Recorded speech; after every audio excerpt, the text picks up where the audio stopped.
आप जब ठाकुर को भोग लगाते हैं ना, आप जब उनके भोग की सेवा लेते हैं, जब आप उन्हें खिला पाते हैं, तब आपको बहुत सारी चीज़ें अपने जीवन से निषेध करनी होती हैं। क्या क्या गलतियां हम कर जाते हैं जाने अनजाने में, चलिए आज आपको बता देती हूँ।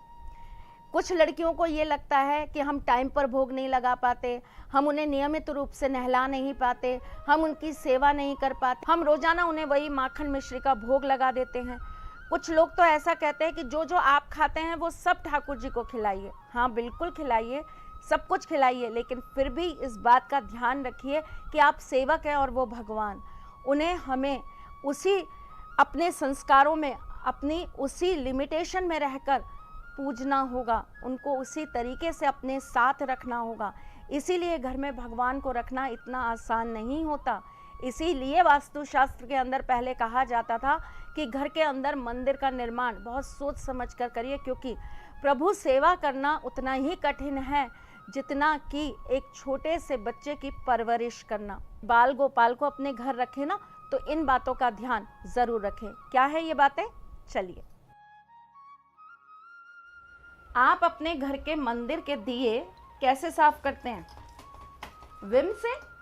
हाँ, अरे नहीं भाई, पवित्र चीज़ों को हमेशा पवित्र चीज़ों से ही साफ करना चाहिए।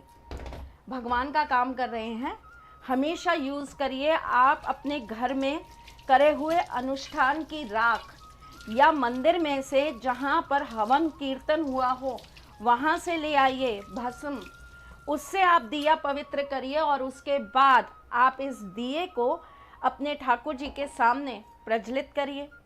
देखिए, जितनी पॉजिटिविटी आप रखेंगे उतना ही पॉजिटिव आप पाएंगे। आप जब ठाकुर जी का भोग बनाते हैं तो नमक कौन सा डालते हैं? आयोडीन? सफ़ेद वाला?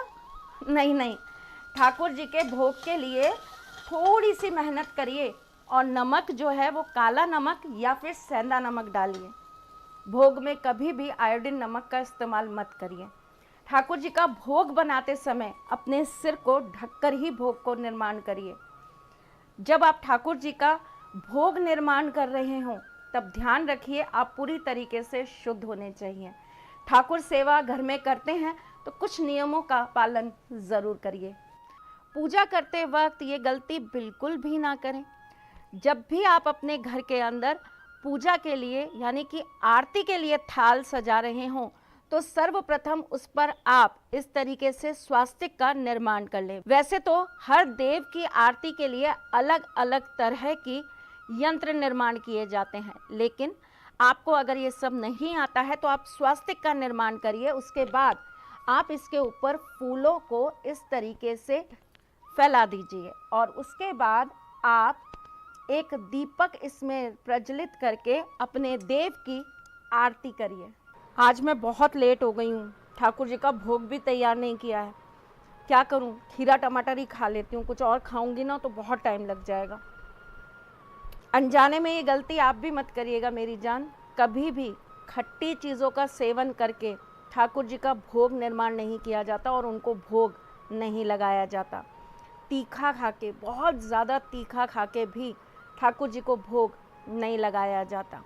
जब तक आपके अंदर शुद्धिकरण नहीं होगा, आप उन चीज़ों के लिए तैयार नहीं होंगे जिससे आपके प्रभु आपसे खुश हो जाए या आपके भोग को स्वीकार कर ले, तब तक आपका भोग लगाना व्यर्थ हो जाता है।